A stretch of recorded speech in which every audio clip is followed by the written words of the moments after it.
దేశం మొత్తం యుద్ధ వాతావరణం. ఎక్కడ చూసినా బాంబుల మోత, తుపాకీల శబ్దం. శాంతి భద్రతల కారణంగా మొత్తం కర్ఫ్యూ విధించబడింది. జనజీవనం అతలాకుతలమవుతోంది. తిండి దొరకడమే కష్టమైపోయింది. కర్ఫ్యూ చాలా రోజులు కొనసాగింది. ఓ అనాథాశ్రమంలో పిల్లలందరూ ఆకలితో అలమటించిపోతున్నారు. ఆ చిన్నారుల జీవితంపై ఆశలు వదులుకున్నారు. ఆకలి చావు తప్పదని రోధించసాగారు.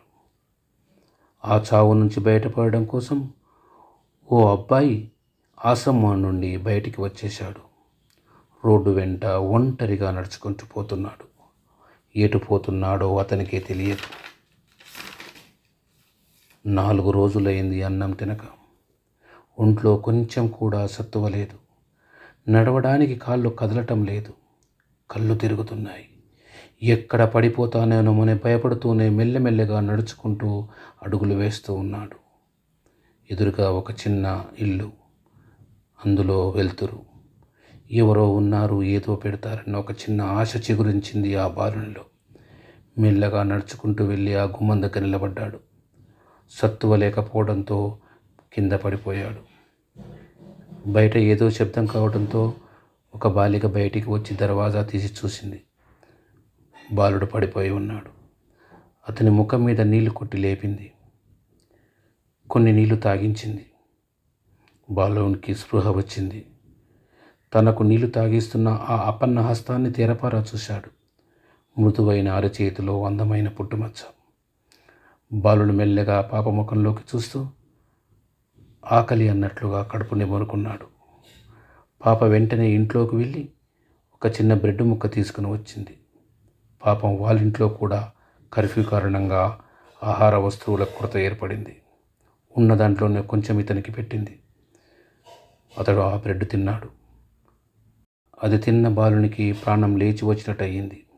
కృతజ్ఞతగా చేయి కలుపుతూ నీ పేరు అని అడిగాడు. పాప తన పేరు చెప్పింది. బాలుడు భవిష్యత్తును వెతుక్కుంటూ దారి వెంట ముందుకు సాగిపోతూ ఉన్నాడు. పాప ఇంట్లోకి వెళ్ళిపోయింది. కాలం గడిచిపోయింది. అల్లర్ల సమయంలో అమ్మానాన్నలను పోగొట్టుకున్న ఆ యువతి తన ఒంటరి జీవితాన్ని, జీవన పోరాటాన్ని తలుచుకుంటూ ఏదో పరధ్యానంగా రోడ్డు మీద నడుచుకుంటూ పోతోంది. బతుకు తెరువు కోసం ఏదో చిన్న ఉద్యోగం. ఛిద్రమైన బతుకును తలుచుకుంటూ భారంగా అడుగులేస్తుంది. అంతే, కెవ్వుమనే కేక. వేగంగా వచ్చిన లారీ ఆ యువతిని గుద్దేసి వెళ్ళిపోయింది.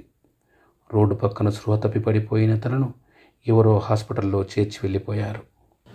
హాస్పిటల్ సిబ్బంది ఎమర్జెన్సీగా ఆవిడకు చికిత్స చేసి ప్రాణాపాయం నుంచి కాపాడారు. 4 రోజుల అనంతరం ఆవిడ కళ్ళు తెరిచి చూసింది. తను ఎక్కడున్నానో తనకే అర్థం కాలేదు. చుట్టూ కలియ చూసింది. హాస్పిటల్. తను హాస్పిటల్లో ఎందుకున్నానో తనకు అర్థం కాగలేదు. తనకేమైంది? మెల్లగా తలను నిమురుకుంది. తలపై పెద్ద కట్టు. అప్పుడు అర్థమైంది తనకేదో ప్రమాదం జరిగిందని. నర్సును పిలిచి మెల్లగా అడిగింది ఏం జరిగిందని. నర్సు మొత్తం చెప్పింది వివరంగా. 4 రోజుల నుండి కోమలో ఉన్నానా? అంత పెద్ద యాక్సిడెంటా? ఎంత ఖర్చు అయి ఉంటుందో? ఇంత ఖర్చు ఎలా? నేను ఎలా బిల్లు పే చేయాలి? నా దగ్గర ఏం లేదు కాదా? బ్రతకడమే కష్టంగా ఉన్న తను ఇంత బిల్లు ఎలా కట్టాలి? ఆమెలో తెలియని ఆందోళన. ఇలా ఇంకా 2 రోజులు గడిచిపోయాయి. డాక్టర్ వస్తున్నాడు. వైద్యం చేసి ధైర్యం చెప్పి వెళ్తున్నాడు. మరునాడు నర్సు వచ్చి మేడం, మీరు పూర్తిగా కోలుకున్నారు. మిమ్మల్ని డిశ్చార్జ్ చేస్తున్నారు. మీరు ఇక హాయిగా ఇంటికి వెళ్ళిపోవచ్చు అని చెప్పింది. ఆమెలో మళ్ళీ ఆందోళన మొదలైంది. బిల్లు ఎంత అయిందో, ఎలా కట్టాలి? డబ్బులు లేవు కదా అని ఆందోళన పడసాగింది.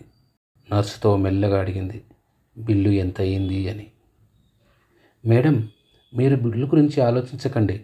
మీరు బాధపడకండి. మీ బిల్లంతా కట్టేశారు. మీరు నిశ్చింతగా ఇంటికి వెళ్ళిపోవచ్చు నవ్వుతూ చెప్పింది నర్సు.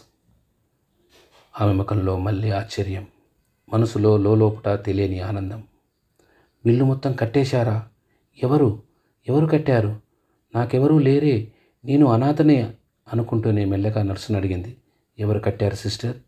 తనని నాకోసారి పరిచయం చేస్తారా ఆమె గొంతులో కృతజ్ఞతాభావం.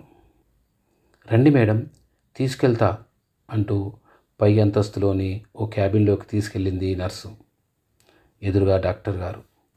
ఇన్ని రోజులు తనకు వైద్యం చేసిన డాక్టర్ గారు, ఇన్ని రోజులు తనకు ధైర్యం చెప్పిన డాక్టర్ గారు, ఇన్ని రోజులు తనను కంటిరెప్పలా కాపాడిన డాక్టర్ గారు.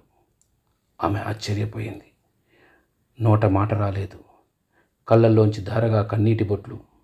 థ్యాంక్ యూ, జీరబోయిన స్వరంలో కనిపించిన కృతజ్ఞత. No no no no no, మీరు నాకు థ్యాంక్స్ చెప్పాల్సిన అవసరం లేదు. మీరు చేసిన సహాయం ముందు ఇదెంత? ఈనాడు నేను ఇలా ఉన్నానంటే, ఇంత పెద్ద డాక్టర్ని అయ్యానంటే ఆనాడు మీరు నన్ను కాపాడటమే, నాకు ప్రాణభిక్ష పెట్టడమే కారణం అన్నాడు డాక్టర్.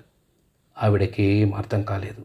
బిత్తరపోయి ఆశ్చర్యంగా అతని వంక అలాగే చూస్తుండిపోయింది. అవును, మిమ్మల్ని ప్రాణాపాయ స్థితిలో నా హాస్పిటల్కి తీసుకొచ్చినప్పుడే మిమ్మల్ని గుర్తుపట్టాను. అదే మృదువైన అరచేతిలో అందమైన పుట్టుమచ్చ, మీ మెడలో వేలాడుతున్న మీ ఐడి కార్డు, దాని మీద 22 సంవత్సరాల నుండి ఇప్పటికీ నేను ప్రతిరోజు తలుచుకునే మీ పేరు ఆర్తి. తన కళ్ళల్లో ఉబికి వస్తున్న కన్నీటిని ఆపుకోవడానికి 2 వేళ్లతో కళ్ళు మూసుకున్నాడు డాక్టర్. తన పాదాలపై ఏదో తడి తగులుతున్నట్టుగా అనిపించి మెల్లగా కిందికి చూశాడు. ఆర్తి కళ్ళలోంచి నీటి బొట్లు తన కాళ్ళపై పడుతున్నాయి. కృతజ్ఞతాభావంతో పైకి చూసిందామె. డాక్టర్ గారు ఆమె భుజాలు పట్టుకొని పైకి లేపాడు. ప్రేమగా హత్తుకుని మెల్లగా చెవిలో అడిగాడు, పెళ్ళయిందా? ఏం చెప్పాలో తెలియకుండానే మాట బయటికి వచ్చేసింది, కాలేదు. అంతే. ఇద్దరి అనాథల జీవితాలలో ఆనందమయమైన జీవన ప్రయాణం ప్రారంభమైంది.